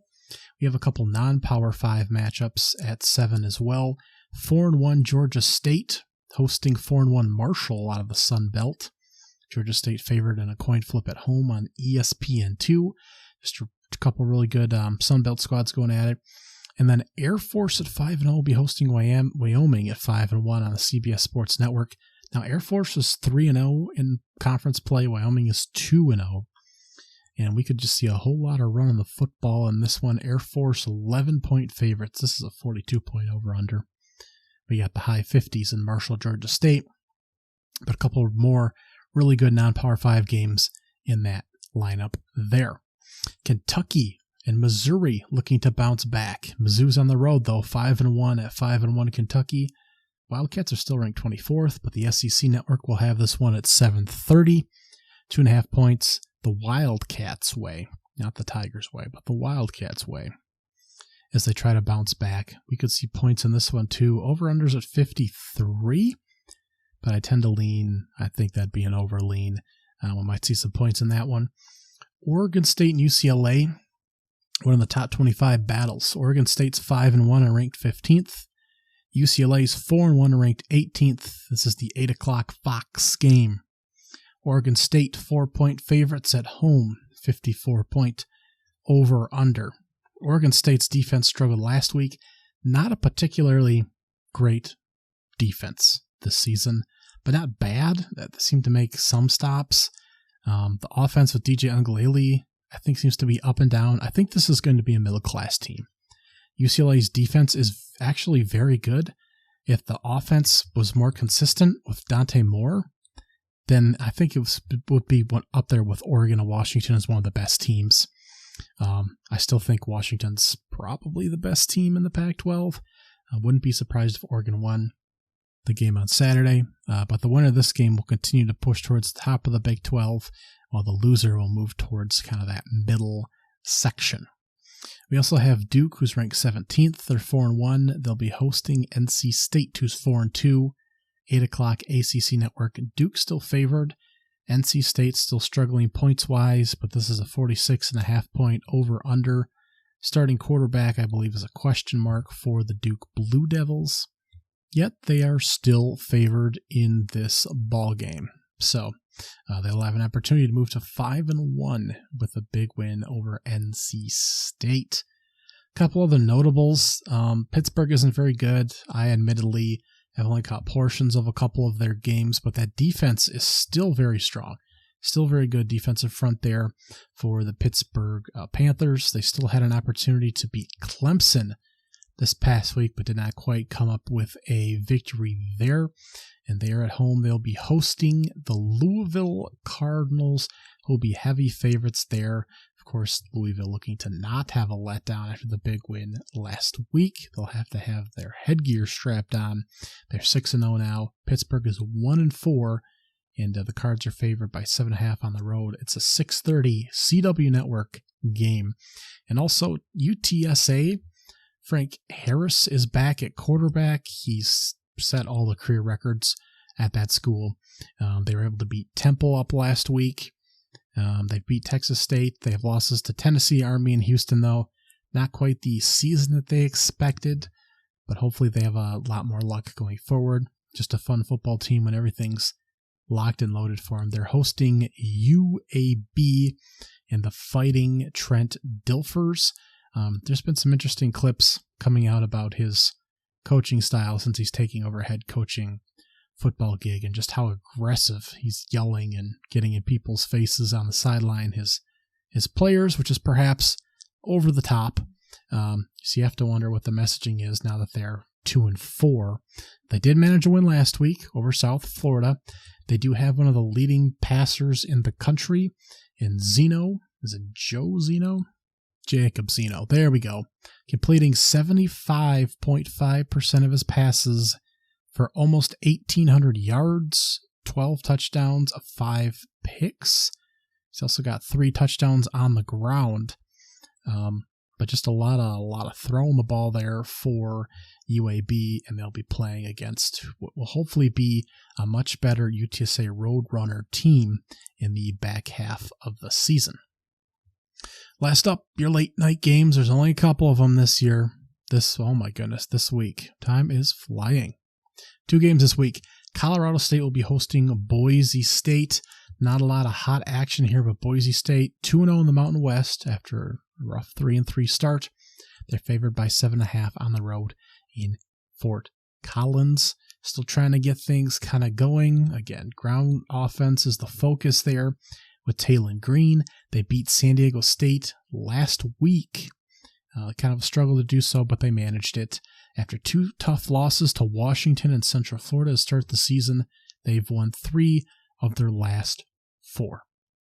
Finally, Hawaii will be hosting a god-awful San Diego State team that struggles to score, and just a couple 2-4 Mountain West teams at 11 o'clock on the CBS Sports Network. So that is your late night slate. So here are your categories. Must-watch game of the week is, of course, Oregon at Washington in that afternoon window. Number 7 and number 8, the 2 best well-rounded teams from the Pac-12. Again, I tend to lean the home team when teams are about equal. Washington was number 6 in my preseason rankings. If I thought they could have gone through conference play with only 1 loss, perhaps I would have bumped them a bit higher. Oregon's defense has been a little bit better, but the quality competition hasn't been. Washington's been putting backups in the 3rd quarter, so I'm not sure what to take away from all that. Perhaps not being able to generate as much pressure will be a problem, but all the stats will bear out when these 2 powerhouses meet on the field next Saturday afternoon. Audible, you're tossing out all the supposed big games on the slate and going with something new. That is the noon window, which is pretty empty as it is. But Florida State hosting Syracuse. Is Florida State going to continue to look good? Will I kind of take a nap halfway through this one? Will Syracuse, who's still a well-coached football team, be able to kind of hang in? Of course, it is on the road for them. But will Florida State clean the clock of what is, by most metrics, a pretty decent football team, even if it's not really considered one worth keeping an eye on for national media purposes? They do have Duke next week, Florida State does, so they do have maybe a touch of a look ahead here. That's also at home, so just need to take care of the Orange this week. Your check-in game. Iowa at Wisconsin is dirty, but could determine who wins one of the divisions in the Big Ten, so check in and see how that's going. Your small screen starlet, again, lots of good teams from the non-Power 5 playing each other. Wyoming at Air Force could be a big Mountain West matchup. Marshall at Georgia State is a big one in the Sun Belt Conference. You also have my pick, which is going to be Georgia Southern at James Madison in that noon window, who are probably going to have a winner for there coming out of the Sun Belt. Fresno State is playing at Utah State on Friday as well. Liberty at Jacksonville State for Conference USA on Thursday. I tend to try to stick and fill these categories with Saturday games. So Georgia Southern at James Madison, also in that noon window, is my small screen starlet game. Underrated, Arizona at Washington State, I would say, but that's on the Pac-12 network. So if you can't get eyes on that, which is again to what I would think would be middle tier Pac-12 teams that are still pretty good programs there, I would say Cal at Utah. Is Cam Rising going to play the damn football game? Is he going to play it all this year? If he does, is it going to push Utah to a next level offensively? Because that defense is really good. It is really good, but they're put in some difficult positions when the offense is so bad. So bad. And Cal can put up some points. They can be frisky. Can they pull another upset and really push Utah here? Cam Rising, especially if he's on the roster. Can they officially put an end to any chance at the playoffs and the Pac-12 championship for Utah, who's won it back-to-back seasons, and move over 500 halfway through the year? That would really be something. So Cal at Utah or Arizona at Washington State for my underrated games. And your late night snack is an easy one. That's Boise State, the best team on the slate, playing at Colorado State, trying to move to 3-0 in conference play and just over 500 for the season. So thank you very much. Enjoy your football this week. I'll talk to you later. Bye.